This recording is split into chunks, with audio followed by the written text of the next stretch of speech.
Olá, boa tarde. Estamos de volta para darmos continuidade aos painéis do TAG Summit 2021.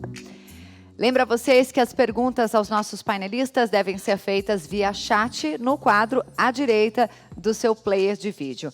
E um recado também importante para vocês, quem não teve a oportunidade de assistir ontem aquela incrível palestra, né, do Howard Marks, em função do horário, conto para vocês que ela está disponível no canal do YouTube da TAG Investimentos. Então, se você perdeu, não deixe de acessar o canal da TAG Investimentos lá no YouTube para conferir esse conteúdo incrível.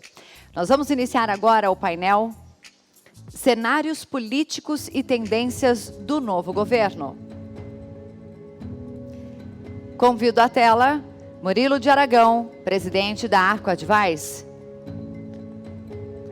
E conosco no estúdio está Dan Cava, CIO da TAG, que vai fazer a mediação desse nosso painel. Deixa eu dar boa tarde para o Murilo. Bem-vindo, Murilo. Obrigada por estar conosco. Dan, boa tarde para você também. Sejam bem-vindos. Agora a palavra é de vocês. Obrigado pela introdução. Obrigado, Murilo, por ter aceitado o nosso convite aqui de participar. Essa correria de sempre de Brasília, todo dia, toda hora uma novidade. Mas acho que vai ser um prazer aqui. A gente tem bastante temas aqui para cobrir. Vou tomar a liberdade de apresentar o Murilo e a Arco para quem está nos assistindo. A Arco deve ser hoje a principal consultoria política no Brasil, né, com presença em São Paulo e principalmente uma presença muito forte em Brasília. E eles estão sempre por dentro aí de todos os temas relevantes para a economia e política do nosso país. Então, eu já vou começar aqui com uma pedrada para você, até porque a gente tem um desafio grande, porque antes do almoço, quem fez uma palestra excepcional foi o Bernardinho, técnico de vôlei. Então, a gente tem um desafio aqui de superar ele. Eu sei que vai ser difícil, mas vamos tentar, né? Então, queria começar perguntando para você sobre a reforma tributária, né? Ontem foi aprovado o requerimento de urgência. A gente tem sinais aí de que a reforma ela pode ser votada no Congresso, não sei se ainda dá tempo essa semana, mas nos próximos dias.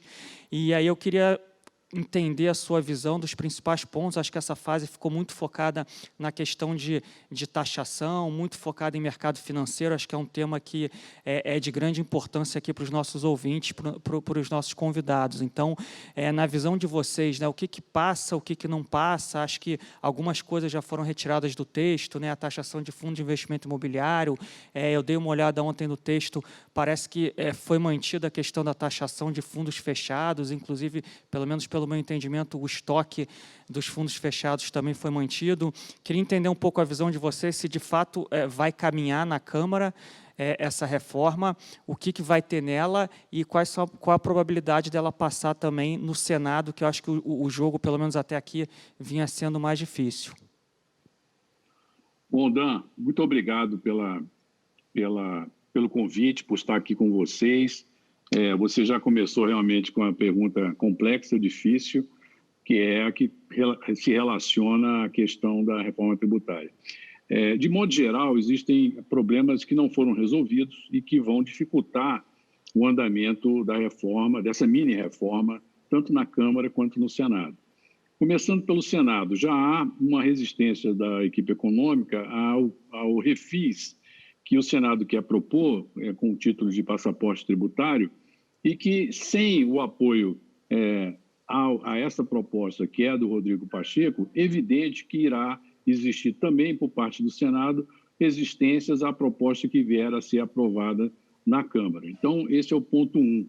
O ponto 2 é que, na própria Câmara dos Deputados, não existe ainda consenso com relação ao projeto. O presidente Arthur Lira disse ontem que esperava ainda mais uns 15 dias para poder arredondar a proposta e ela poder avançar de forma consistente na Câmara. Então, ainda é nebuloso afirmar, é difícil afirmar o que vai ser aprovado na Câmara, porque o consenso ainda não ocorreu e vai, vamos dizer, demorar ainda a ocorrer, pelo menos essas próximas 2 semanas, para que se consiga não apenas limar essas diferenças que interessam ao mercado financeiro, mas também as resistências que existem de estados e municípios a eventuais perdas de arrecadação.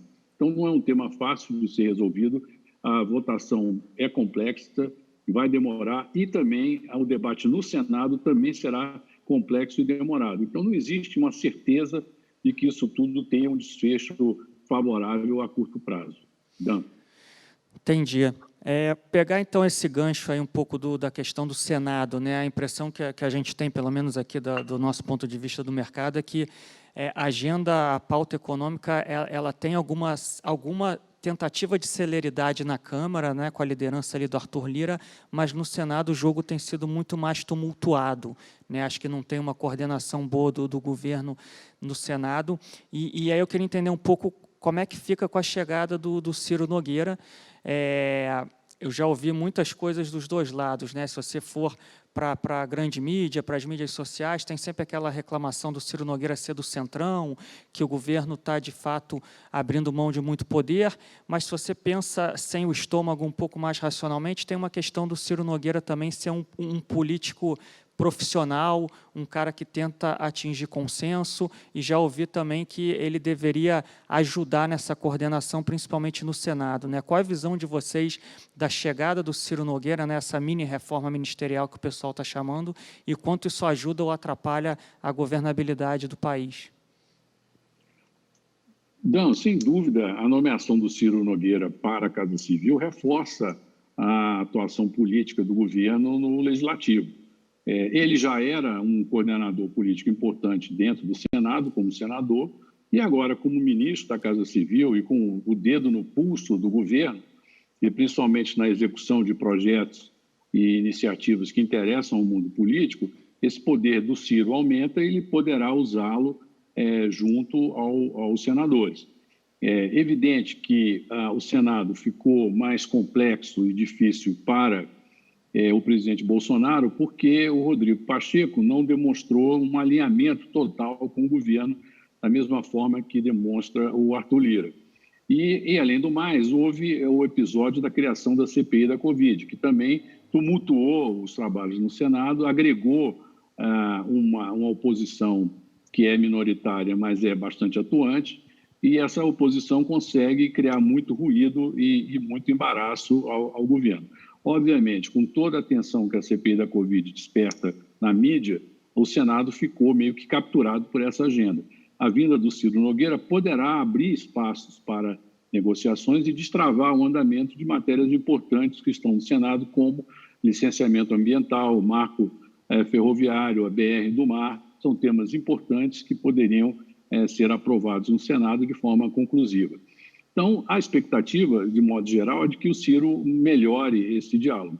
Agora, é importante entender que essa crítica dele ser do centrão, dele ter apoiado o Lula, dele ter apoiado o Temer, a questão brasileira de política é que nós temos uma fragmentação partidária muito grande e não há como governar o país sem agregar partidos que deem e constituem uma maioria de governabilidade. Por isso que todos os presidentes do passado negociaram com pedaços do Centrão e os próximos presidentes também irão negociar com o Centrão em busca da governabilidade. Dan. Tá certo. E o mercado sempre está de olho nos passos do ministro da Economia, do Paulo Guedes, né? E com a chegada do Ciro, a sinalização de recriação de ministérios, muita gente ficou com certo receio de que o Paulo Guedes estaria eventualmente perdendo poder. Qual a visão de vocês em relação a isso? Ele está, de fato, perdendo poder? Ou ele está numa jogada já de deixa eu entregar um dedo aqui para não perder a minha mão? Como é que está a situação do Guedes hoje no governo em termos de poder, em termos de direcionamento de agenda? Olha, o Paulo Guedes ele é o primeiro ministro que governa, né, como capitão da economia, sem ter uma base sólida no Congresso Nacional. Eu digo recentemente, porque o Henrique Meirelles tinha um apoio de uma base sólida, né, que apoiava Temer, e com isso conseguia progredir com as suas políticas.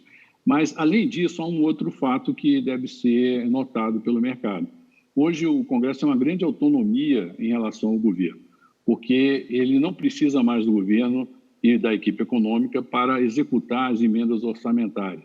As emendas orçamentárias agora são agora, nos últimos anos, executadas automaticamente, de forma mandatória e sem ter a necessidade de convênios com os ministérios. Então, o deputado que aprovou uma emenda orçamentária para o seu município dialoga diretamente com o prefeito do seu município para destinar aquela verba para uso específico por lá. Então, com isso, se criou uma autonomia na formulação até mesmo da política econômica. Então, hoje, política tributária, política fiscal, ela é decidida no Congresso Nacional. Paulo Guedes influencia, claro, é o ministro da Economia, mas ele perde a autonomia que outros ministros tiveram.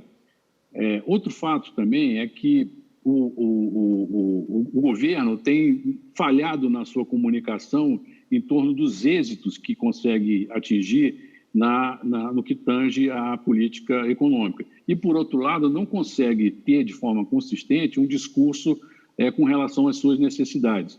E, de tempos em tempos, surpreende aí com declarações, às vezes, muito espalhafatosas, como essa recente do meteoro, que atinge as contas públicas, e essa intenção de se, de repente, dar aí um calote, um mini calote, um adiamento no pagamento dos precatórios.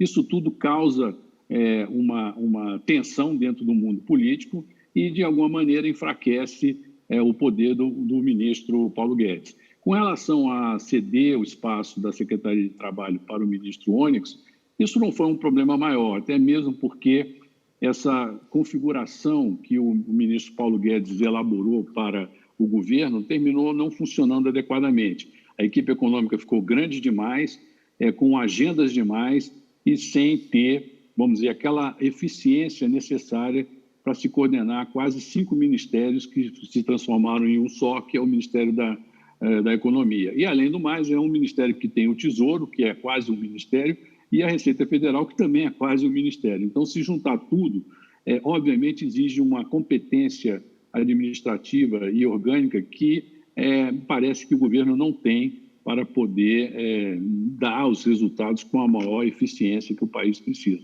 Então, há uma dificuldade tanto política quanto administrativa na condução da economia hoje. Dan.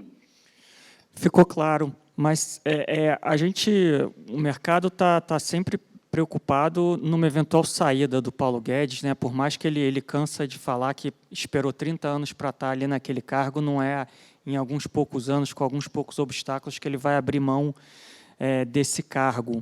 Vocês veem alguma chance, né, mesmo que o governo caminhando aí para o final desse mandato, alguma chance do Guedes pedir para sair ou do Bolsonaro querer trocar o Guedes? Alguma coisa nesse sentido é ouvida em Brasília? Não. O Bolsonaro gosta do Paulo Guedes gosta do Bolsonaro, eles têm uma relação muito boa. Agora, não é uma relação de governo tranquila, porque existem atritos entre ministros por conta de disputas de programas, de gastos, como vimos no passado recente com o ministro Rogério Marinho. Enfim, então essa questão vai permanecer sempre tensa, mas há um firme propósito de mantê-lo como ministro da Economia e dada essa boa relação que ele tem com o presidente Bolsonaro.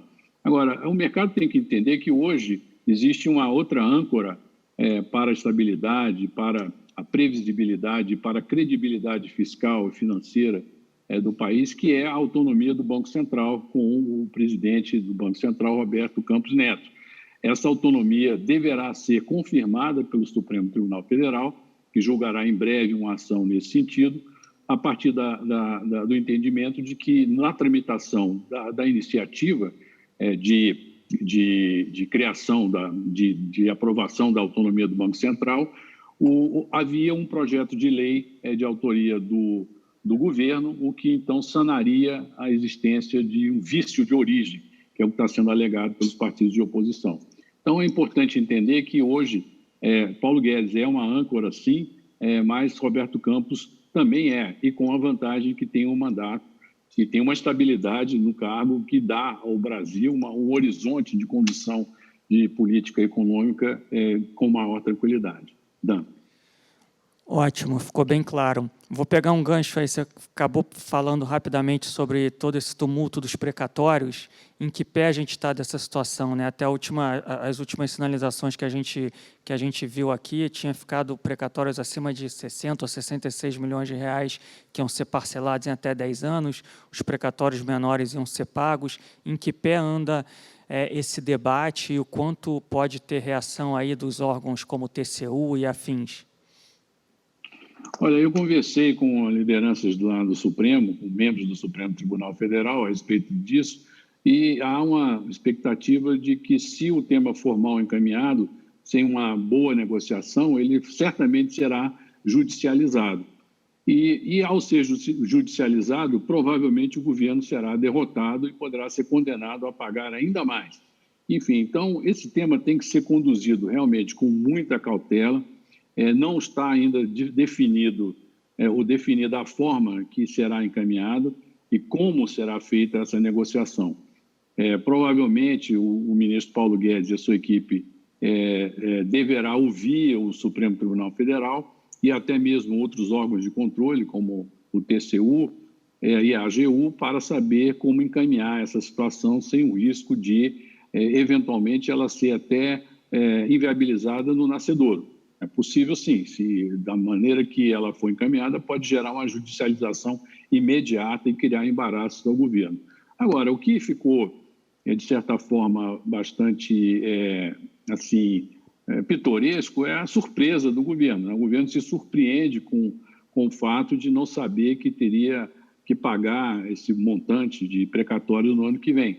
Isso mostra que não existe um controle justo e preciso sobre o que o governo deve aos outros, né? O governo sabe muito bem o que todos nós devemos a ele, cobra, exige certidões, cria embaraços à vida de empresários que devem impostos, mas eles mesmos não sabem o quanto eles estão devendo por conta dos precatórios. Então, é uma situação que revela esse caráter subalterno da sociedade frente ao Estado, que, infelizmente, ainda persiste no Brasil de hoje.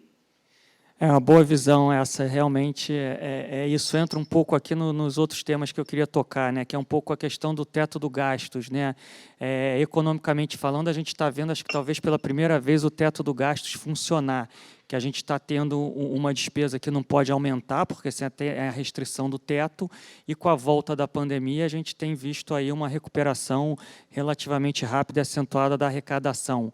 A gente começou o ano, né, com expectativas aí de dívida PIB podendo bater 100% e numa trajetória explosiva, e agora o mercado já espera uma dívida PIB perto de 80%, 82% para o final desse ano. Mas volta e meia a gente ainda tem tentativas, né, eu gosto de chamar de balões de ensaio aí na mídia, de você fazer medidas fora do teto. Já tentaram umas 2 ou 3 vezes nos últimos meses, e geralmente o mercado reage muito mal, a sociedade reage muito mal, e eles voltam atrás. Qual o risco da gente ter, de fato, alguma medida fora do teto de gastos, e qual seria, ou qual a visão dentro do governo de, eventualmente, você tentar fazer uma medida como essa? Essa pressão vem do governo ou vem do Congresso?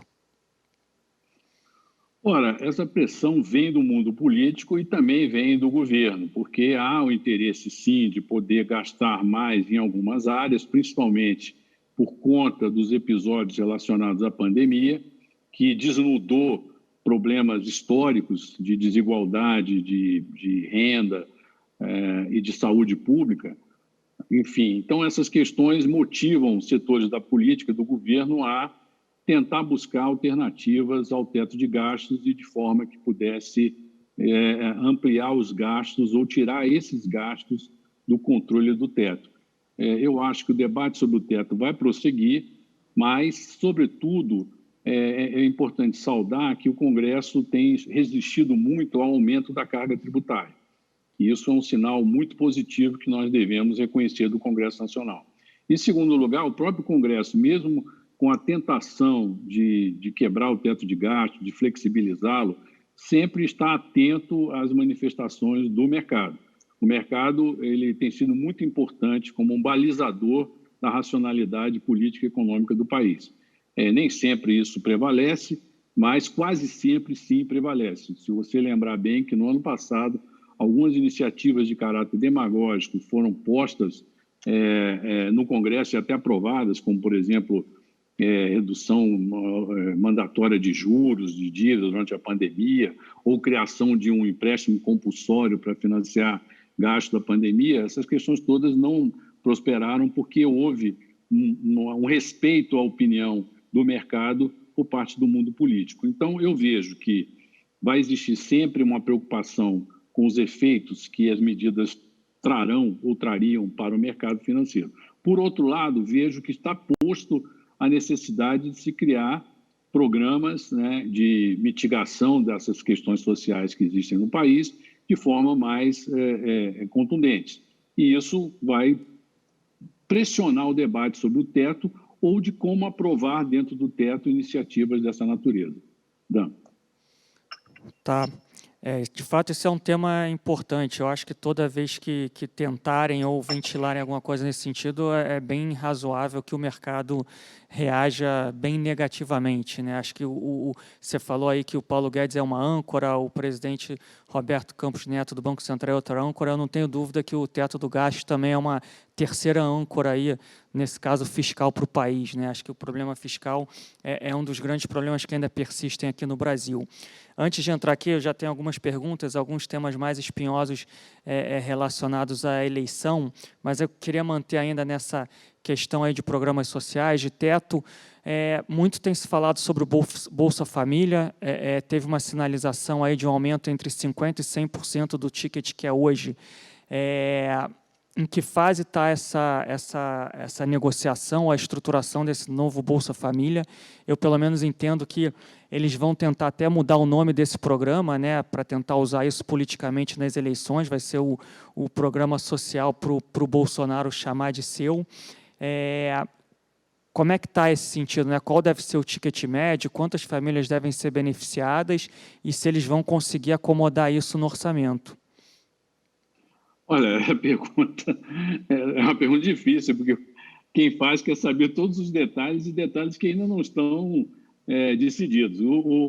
A tendência é que seja um programa que pelo menos tenha o dobro do dispêndio do Bolsa Família, a tendência é que ganhe um novo nome e a tendência é que seja feito dentro do teto de gasto. E com isso, provavelmente se irá juntar vários programas, inclusive o Bolsa Família, dentro de um novo programa social, que é uma iniciativa semelhante à que o governo Lula fez.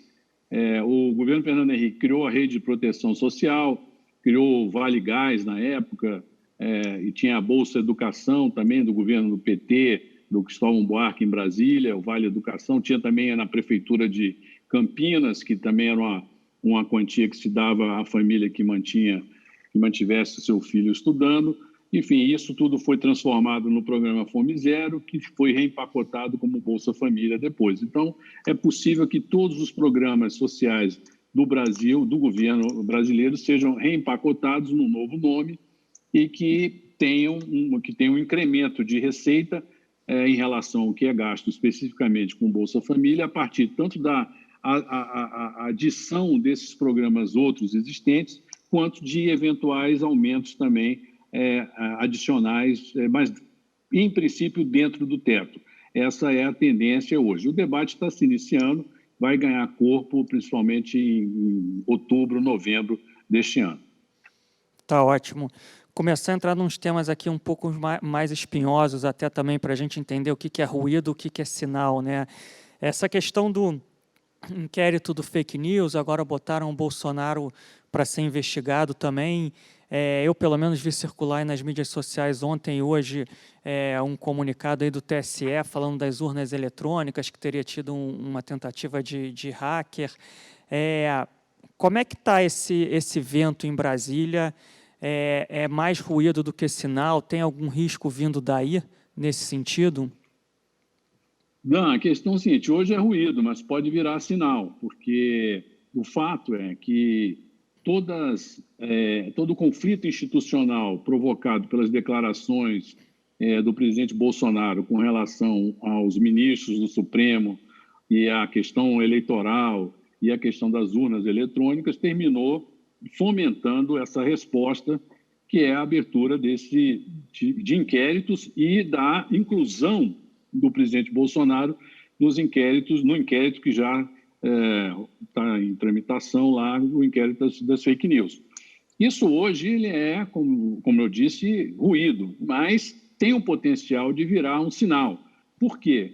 Porque caso o presidente venha a ser condenado pelo Tribunal Superior Eleitoral, e isso não é fácil de acontecer, mas não é impossível de acontecer, ele pode se transformar em inelegível para as eleições do ano que vem. Evidente que ele recorreria ao Supremo Tribunal Federal, onde também a sua imagem não é das melhores.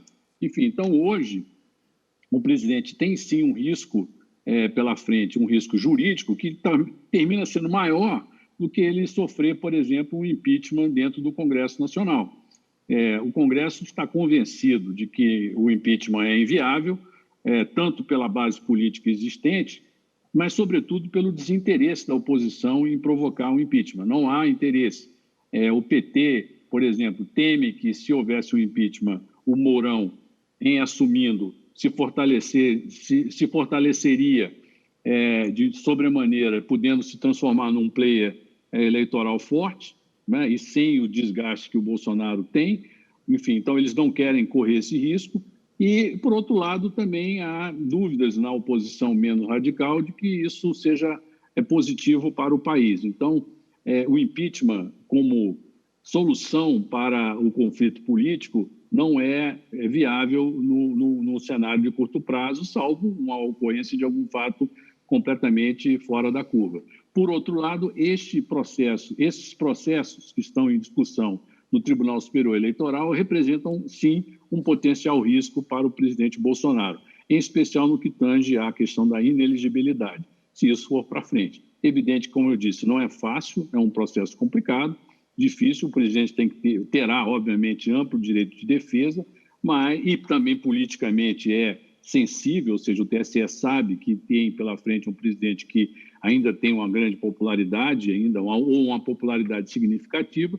Enfim, não é uma questão trivial de ser encaminhada. Hoje é ruído, mas poderá virar um sinal. E alguma chance de mudar a questão da votação das urnas eletrônicas para o voto impresso novamente, ou chance zero desse negócio avançar? Olha, voto impresso é complicado, é difícil, até porque nós estamos tão próximos das eleições que fisicamente seria complicado adaptar todo o sistema para que se tivesse o voto impresso.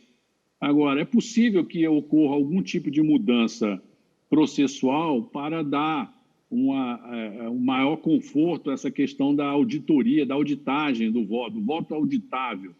Isso é possível, mas não vejo a aprovação de uma PEC, eu vejo com dificuldade a aprovação de uma PEC agora, com relação ao voto impresso, como proposto, como defendido pelo presidente Bolsonaro. É bom lembrar que há pouco mais de um mês, 11 partidos, inclusive alguns do Centrão, se posicionaram contra o voto impresso, inclusive o partido do próprio Ciro Nogueira, o ministro-chefe da Casa Civil, presidido por ele. Enfim, então isso cria uma certa dificuldade de que a matéria seja aprovada a tempo de valer para a eleição de 2022. Então, a questão vai permanecer ainda sendo muito mais uma peça de retórica. E, obviamente, o presidente Bolsonaro utiliza esse debate do voto impresso como forma de manter um espaço na mídia que não seja aquele de crítica por conta das questões relacionadas à Covid. Então, vamos falar um pouco aqui de eleição 2022, né? A gente viu uma perda de popularidade grande do presidente Bolsonaro. Ele mantém aqueles 25%, 30% de apoiadores, que também é um pouco o mesmo nível de apoio, e obviamente que se eu estiver falando alguma coisa errada aqui, por favor, você me corrija, mas a gente vê hoje aqueles 25%, 30% de apoiadores da esquerda ali, mais focados no PT, o Bolsonaro parece manter os seus 25%, 30%, perdeu bastante popularidade, principalmente com a questão do Covid, e a gente está caminhando aí para 1 ano e pouco das eleições, né? As pesquisas eleitorais, eu queria ouvir um pouco a sua opinião. elas têm mostrado que a eleição sendo hoje, né, não sei se pesquisa hoje serve para alguma coisa, mas o Bolsonaro perderia para praticamente todos os candidatos, e não parece que a gente tem hoje uma terceira via viável, né? Então, eu queria ouvir um pouco a sua opinião em relação à visão de cenário para a eleição em 2022, né? Se vai ser de fato polarizado, se a gente vai ter a possibilidade de uma terceira via, quem poderia ser essa terceira via. E aí depois a gente segue daí, que acho que tem bastante coisa interessante, a gente tem algumas perguntas aqui também que são dentro desse tema. Olha, Dan, a questão é a seguinte: o Bolsonaro, por vontade própria, abandonou o seu eleitorado de centro, que o elegeu. Tecnicamente, não foram os bolsonaristas que elegeram Bolsonaro, foram os não petistas, aqueles que não queriam a volta do PT ao poder. E esses aí elegeram Bolsonaro. Aqueles que viram que Geraldo Alckmin não era viável como candidato, e então migraram seu apoio para o Bolsonaro no segundo turno. O próprio Bolsonaro, entre o primeiro e o segundo turno, ele também cometeu tantos erros que, se a eleição tivesse demorado mais 15 dias, 20 dias, provavelmente até ele poderia ter sido derrotado pelo Fernando Haddad. Enfim, não foi uma eleição fácil para ele, e sobretudo por conta das questões de narrativa que o presidente tinha. Agora, de motu próprio, ele abandonou os famosos isentões, esse eleitorado que o elegeu, né, e se concentrou em manter o núcleo duro do seu eleitorado a seu favor. De certa forma, o raciocínio dele é de que ele, com esse eleitorado, chegaria ao segundo turno e, por gravidade, herdaria os votos antipetistas para o reeleger em 2022. No entanto, a pandemia veio com força muito grande, o efeito pandêmico é enorme na política. Ele, ao perder o diálogo com esse centro eleitoral brasileiro, ele está abrindo a possibilidade de que se busque uma alternativa.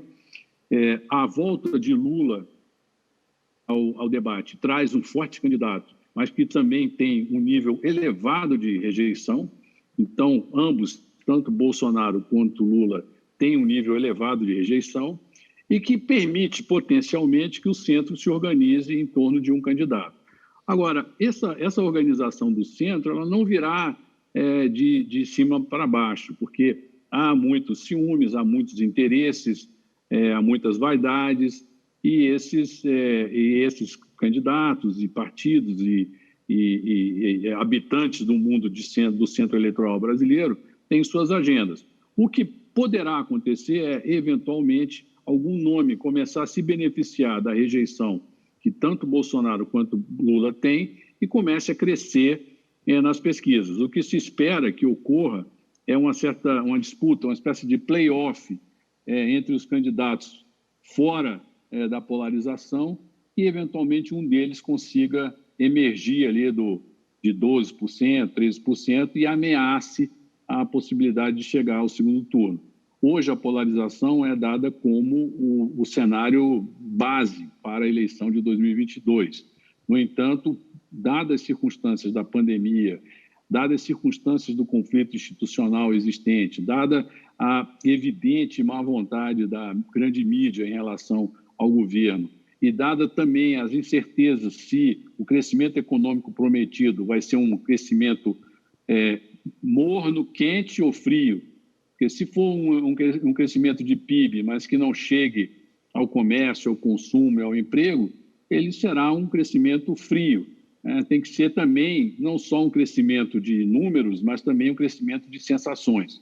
As sensações térmicas da economia têm que estar alinhadas com o crescimento numérico do PIB, de forma que o eleitorado se mostre sensível ao desempenho econômico do governo Bolsonaro. E também tem, no meio do caminho, ainda a pandemia. Se nós vamos ter uma terceira onda, se essa nova variante vai pressionar a saúde pública novamente, ou se já estamos caminhando para o final da pandemia. É certo de que em 2, 3 meses, 4 meses, nós teremos uma vacinação robusta em todo o país, o que seguramente trará uma vantagem para o governo, em termos de imagem. No entanto, há ainda dúvidas com relação a essa variante e se ela voltará a ameaçar ou não os números que hoje estão declinantes em relação a óbitos na pandemia. Enfim, então são muitas incertezas ainda, Dan. Tá ótimo. Queria explorar um pouco mais esse tema, que eu acho que vai ser o grande tema para o mercado aí, pelo menos na virada do ano, começo do ano que vem. Se a gente pensar aqui na polarização, né? Depois eu falo um pouco da terceira via, mas alguma chance do Lula não ser candidato por vontade própria ou por alguma medida do TSE? Olha, a chance existe, tudo é possível, viu, Dan? Agora, em princípio, não. O Lula é candidatíssimo e provavelmente nenhuma das questões jurídicas que ainda remanescem em relação a ele serão julgadas a tempo de transformá-lo em inelegível. Então, eu acho que o Lula será candidato. Eu também tampouco vejo vontade do mundo jurídico de impedir o Lula de ser candidato, porque isso seria visto como uma tentativa, uma forçação de barra, da forma que foi entendido aí algumas das medidas tomadas pelo então juiz Sérgio Moro lá atrás, e foi até objeto de debate no mundo jurídico também. Então, a tendência é que o Lula seja candidato. Agora, é evidente que ele pode desistir, ele pode abrir mão em relação a outro candidato, mas acho difícil, porque a esquerda, em geral, só se une em torno do Lula. Eles têm uma dependência do Lula. E não há nenhum outro nome na esquerda que tenha a condição de galvanizar apoios e conseguir fazer uma campanha forte. E também o Lula na esquerda, o que tem a condição de construir pontes com o centro, como ele fez na eleição de 2002, quando buscou José de Alencar para ser seu vice, como ele trouxe alguém que o mundo financeiro confiava, que era Palocci, para a economia, e trouxe Henrique Meirelles para a presidência do Banco Central. Então, esses movimentos do Lula revelam que ele tem a expertise de encaminhar, de lançar pontes para o centro político e empresarial brasileiro, de maneira a criar cenários de estabilidade. E dentro da esquerda existe hoje uma escassez de nomes nesse sentido. O próprio Ciro Gomes, que ensaia namorar com o centro empresarial brasileiro, não consegue criar de forma estável uma relação que dê a ele uma credibilidade para ser uma opção de esquerda para um governo de conciliação nacional com o centro, o establishment brasileiro. Acho que você tocou num ponto importante aqui, né? O Bolsonaro ganhou a eleição conseguindo aglutinar uma parte do centro, e quando a gente olha a polarização hoje, se a gente olhar só Lula e só Bolsonaro, de fato parece que o Lula é quem tem uma capacidade ou talvez uma esperteza política maior em tentar caminhar um pouco mais ao centro, ou pelo menos fazer esse movimento primeiro do que o Bolsonaro. A minha pergunta vendo a situação em que ele está hoje, em termos de popularidade, o Bolsonaro, por que não começar um movimento de caminho mais ao centro? Por que insistir nessa polarização? Ele está contando muito com a recuperação econômica. O que você acha que se passa na cabeça do governo hoje para manter esse radicalismo? Dan, é o seguinte, o Bolsonaro é considerado pelos próprios aliados como um ser muito atípico, né? Um ser político atípico e que se move por uma intuição muito própria e que não ouve muito os seus aliados. Ele não ouve muito os seus aliados. Tanto é que muitos dos episódios ocorridos nos últimos 30 dias, com declarações que foram feitas, declarações com relação à existência de eleições, declarações com relação ao voto às urnas eletrônicas, com relação a ministros do Supremo, enfim, foram condenadas dentro do bolsonarismo como desnecessárias e como tumultuadoras no momento político e prejudiciais a ele mesmo. Enfim, então é difícil saber o que ele pensa efetivamente. Agora, nesta altura do campeonato, o Bolsonaro tem que contar com ele mesmo.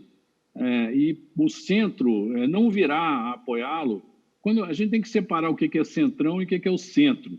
O centrão é um grupo de partidos cuja a composição hoje é majoritariamente bolsonarista, mas que não é totalmente bolsonarista. E o centro político brasileiro é aquele composto basicamente ali pelo PSDB, setores do MDB, que não são bolsonaristas, setores do Democratas, que também não são bolsonaristas, e o PSD do Kassab, que também não é mais bolsonarista.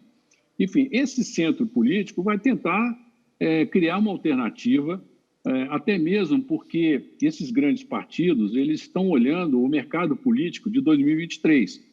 E, nesse sentido, ter um candidato a presidente pode ser útil para o marketing, o market share no Congresso em 2023. E, no segundo turno, eventualmente, eles fazem algum tipo de aliança com um dos candidatos. Então, hoje, o Bolsonaro tende a caminhar com as forças que estão o apoiando hoje, que seriam os republicanos e o PP, e o PTB e o PL, que são os 4 partidos do Centrão que estão com ele. Agora, o centro, o PSDB, que votou nele no segundo turno da eleição passada, esse não irá estar com o Bolsonaro. Esse vai tentar uma via alternativa, e se não tiver uma via alternativa, vai se dividir entre Bolsonaro e Lula no segundo turno. Mas ainda é muito cedo para fazer previsões, já que ainda tem muita água para passar debaixo da ponte, viu, Dan? E quem vem à sua cabeça de nomes aí para essa que tem sido cunhada de terceira via, né? Tem uma pergunta aqui da plateia falando no Rodrigo Pacheco. A gente sabe aí da intenção do governador Dória aqui de São Paulo. A gente tem um pouco lá o Eduardo Leite também tentando fazer algum tipo de campanha de maior reconhecimento. Esses nomes, de fato, têm alguma possibilidade de virem como terceira via? Você tem outros nomes? Tem o Mandetta, que já chegou a cogitar também a candidatura. Esses nomes, de fato, estão no páreo, ou você tem outros nomes que vêm à sua cabeça para essa terceira via? Olha, o cenário hoje, se a gente olhar, existem basicamente 5 equipes, né, que disputam ou, aliás, 6 equipes que disputam as eleições entre as equipes fortes e as equipes médias.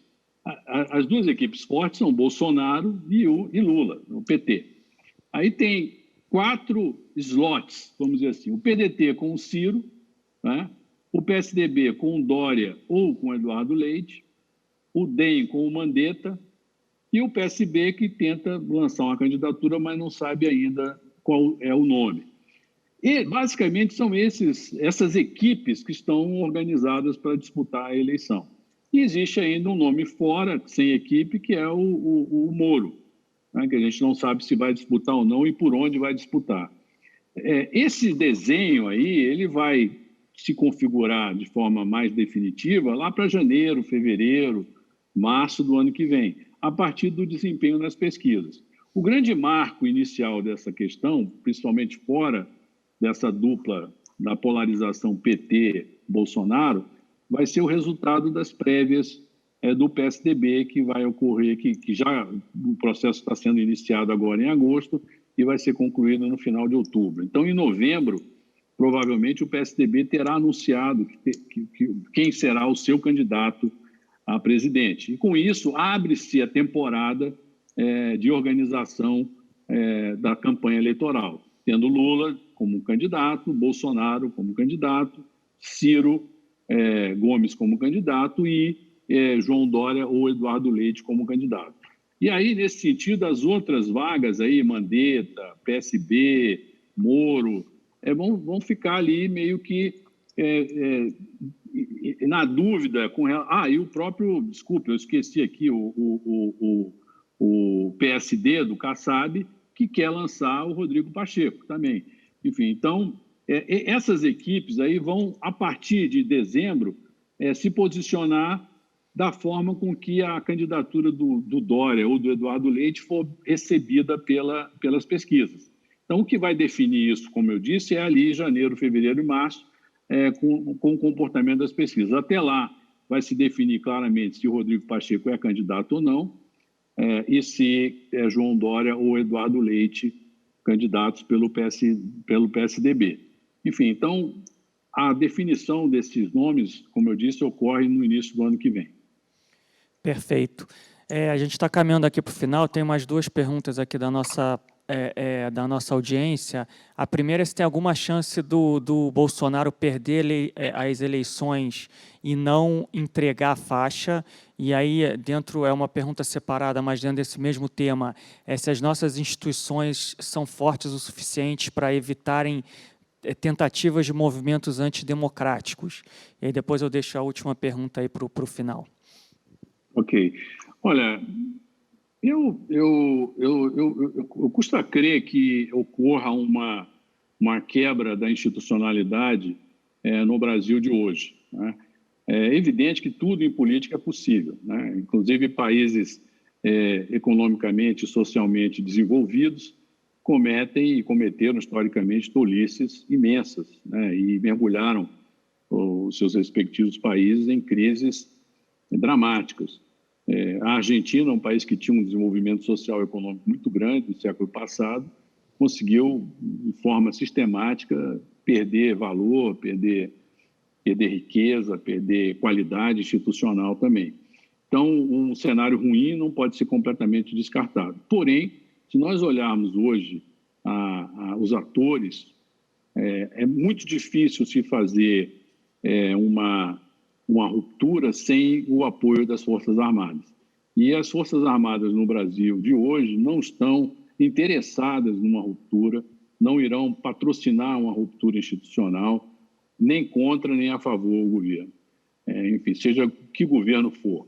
As Forças Armadas no Brasil já atingiram um grau de maturidade e que sabem também o preço que pagaram pelo tempo que ficaram no regime militar e não estão dispostos a voltar atrás com a mesma experiência. E ainda nesse sentido, há que também se reforçar o fato que, em 1964, por exemplo, existia um amplo apoio da sociedade brasileira à derrubada do João Goulart, um amplo apoio da imprensa, o afastamento, a vacância da presidência foi aprovada com votos, por exemplo, de Ulisses Guimarães e de Juscelino Kubitschek. Enfim, então não há também de se dizer que 64 tenha sido um movimento militar out of the blue, que veio do nada e, de repente, derrubou um presidente instituído.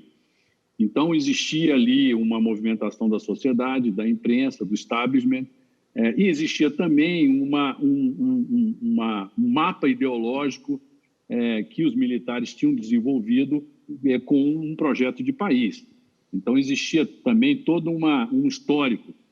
Então, hoje, não vejo nenhuma dessas condições postas. E, por outro lado, as instituições brasileiras, ainda que tenham muitos defeitos, são fortes e estão sendo testadas no governo Bolsonaro. E estão aguentando, estão mostrando que funcionam. Os poderes funcionam com independência.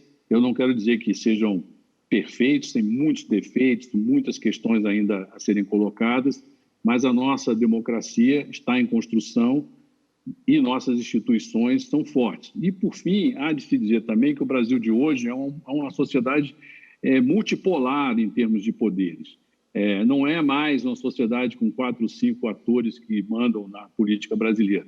Não, hoje existem vários atores importantes, influentes, a imprensa é forte, independente, o mercado financeiro é forte, e o empresariado, os trabalhadores também têm sua mobilização, há uma pluralidade ideológica, existem grupos fortes, existem instituições burocráticas fortes também. Enfim, então uma ruptura institucional seria muito complicada. Se o presidente Bolsonaro não quiser entregar a faixa, provavelmente vão pegar uma outra faixa e entregar para o presidente. Acho que não vai haver nenhuma questão maior com relação a isso. E o Bolsonaro também sabe que ele tem que cuidar do bolsonarismo. Ganhando ou perdendo as eleições, ele tem que pensar no bolsonarismo. E o bolsonarismo vai existir se ele conseguir se manter institucionalmente viável. E não aceitar o resultado das eleições pode ser difícil para que o bolsonarismo continue sendo uma força política viável. Então, acredito que tudo ocorrerá dentro da normalidade, ainda que tenhamos ruídos e narrativas que fazem parte da dialética, do jogo de narrativas da política. Enfim. Vou para a última aqui, tem várias perguntas, acho que o público ficou bastante entusiasmado aí com o nosso bate-papo. Entre Lula e Bolsonaro, quem seria melhor para a economia? Essa veio aqui da nossa plateia, do nosso público. Acho que é muito no sentido de que se o Lula vai ser de novo, né, esse Lula que você comentou, trazendo um outro Palocci, um outro Meirelles, vai ser pró-mercado ou não, né? E se vier a ser o Bolsonaro de novo, se ele mantém essa equipe e essa tentativa de agenda liberal, né? Tem uma outra pergunta aqui que não vai dar tempo da gente comentar, mas o que aconteceu com a agenda liberal, né? Então, quem seria melhor para a economia numa eventual polarização das eleições? Olha, a questão da configuração econômica do Brasil em 2023 vai depender muito da dinâmica eleitoral. E, por isso mesmo, a ARCO, junto com a Atlas Intel, está desenvolvendo um projeto de pesquisas quase de alta frequência, que vão se iniciar já no final de outubro, porque isso é que vai definir efetivamente a cara do Brasil em termos econômicos e fiscais e financeiros em 2023. Por que eu digo isso? Porque, olhando para trás, todas as decisões que o Lula tomou, por exemplo, em 2002, ele tomou vendo o que acontecia na economia, né? No câmbio, nos juros futuro, no mercado acionário. E ele sabe que se esse cenário pré-eleitoral se depauperar de forma significativa, o custo do ajuste no seu governo, no eventual governo Lula, será muito alto. E o mesmo vale para o Bolsonaro também. Então, o fato é que o balizamento desses indicadores do mercado vão ser muito importantes para moldar o que vai acontecer em 2023. Dizer que o que é melhor para a economia, se é Bolsonaro ou Lula, olha, se nós olharmos no papel, Bolsonaro tem uma agenda mais, tecnicamente, mais alinhada com o que o mercado pensa. Agora, o Brasil não é um país que governa de forma geral, de forma específica até assim, mas de forma geral contra o mercado. Nenhum dos dois presidentes será contra o mercado. Agora, a qualidade da economia, a qualidade da gestão vai ser muito influenciada pelo posicionamento dos agentes econômicos, pelo andamento da inflação, pela questão dos juros, pelo mercado acionário, pelo volume de investimentos estrangeiros. O mercado não tem muita ideologia, o mercado quer ver resultados. Então, eu vejo que esses resultados vão ser alcançados, em parte, pelas expressões que os agentes econômicos darão ao longo da campanha para os candidatos. Os candidatos sabem que, se eles destroem a economia com um discurso radical, eles terão que arcar com o custo de recuperar essa economia durante o seu governo. E o Lula, ele não quer pagar esse custo, tampouco o Bolsonaro. Então, eu acredito que nenhum dos dois será anti-mercado, mas a qualidade será determinada pela forma com que os agentes econômicos irão se posicionar. Rapidamente falando da agenda liberal, o Brasil não é um país liberal. Essa agenda liberal ela é tópica, não é, vamos dizer assim, passageira. Ela vai permanecer, mas sempre teremos uma mistura, né? Será uma salada brasileira, que vai ter pitadas de liberalismo, pitadas de social-democracia e pitadas de socialismo.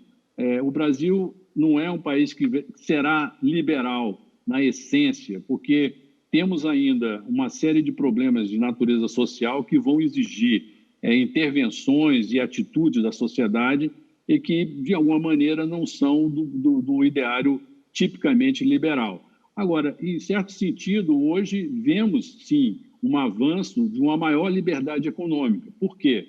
Porque ficou evidenciado que o Brasil precisa ter desenvolvimento a partir da livre iniciativa, que o Estado não é capaz de produzir riquezas, e sim o setor privado. E essa crença, ela hoje está mais consolidada no mundo político brasileiro. Então, nós nunca seremos uma sociedade absolutamente liberal no sentido clássico econômico, mas seremos, sim, uma sociedade que dará cada vez mais liberdade econômica dos nossos atores. Dan. Perfeito, obrigado. Foi um bate-papo muito bom, acho que a plateia, o público gostou bastante. Foi um prazer poder conversar com você. Dan, muito obrigado pelo convite, contem comigo e até a próxima. Obrigada, Murilo, prazer tê-lo conosco aqui. Dan, muito obrigada pela excelente moderação, privilégio também ter você aqui com a gente, contribuindo tanto para o nosso TAG Summit 2021. A gente vai para um rápido intervalo, aproveita esse tempinho para fazer aquela visita na sala dos patrocinadores, participe, interaja conosco, a gente aguarda você daqui a pouquinho aqui no TAG Summit 2021. Até já.